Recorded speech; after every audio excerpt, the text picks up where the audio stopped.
question. Yeah. Elections coming up next year, national and local. Yes. You're down by one councillor. Actually, you need two, rather, to have a majority of the council. Am I right? No, because it is my belief that Milton Keynes Council will, for the foreseeable future, remain in no overall control. We need to either take one seat from the Liberal Democrats or gain two from another party in order to be the largest party.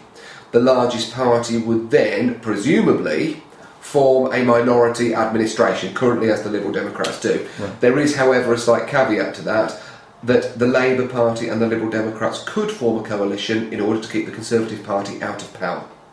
Right.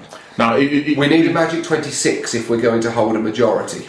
Right, and you are you're 5 short of that at the moment. We're 6 short of that. We currently hold 20. Right. But don't forget, of the 17 seats that are up next year, we are actually defending 7 of them. Right, okay. Now, the multi-million-dollar question now, or pounds because we're in England. Okay, if by some magic, okay, or by the goodwill of the people of Milton Keynes, you did get the magic 26. Yes. And your colleagues in the chamber continue to stick with you to remain the leader of the party and you become leader of the council.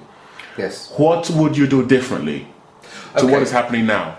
There will be 2. I could be leader of the council with only a 2-seat gain, but that would be leader of an overall control council. And obviously, assuming you had overall control. Assuming you had overall control. 3 things that you would do differently. There is then we have got to go down the line that I was saying about a few moments ago of how do we actually start to deliver the services for the people of Milton Keynes and get them value for money.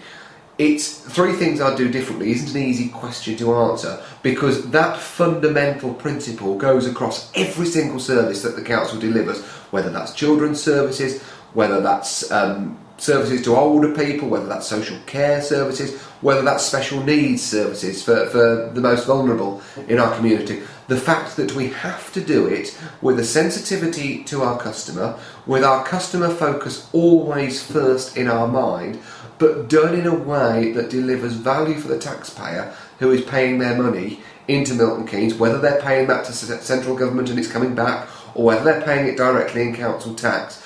We have to bear in mind that we deliver services for the taxpayer and we need to do that as efficiently as possible, but we need to do it in a first-class way. That is what I believe is lacking in Milton Keynes, and we have got to look at all these different ways of doing it, rather than sometimes it may not be best for our customers or value for money to actually keep services in-house as we are doing it now. We currently have what's known as a public-private partnership. I don't believe we're making best use of that. I think there are far better uses that we could make of that, which would deliver better services than we're able to do at a cost that is significantly less cumbersome to the taxpayer.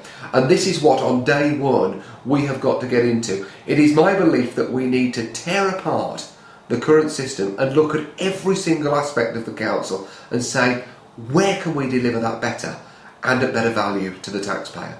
Because at the end of the day, we're answerable to them.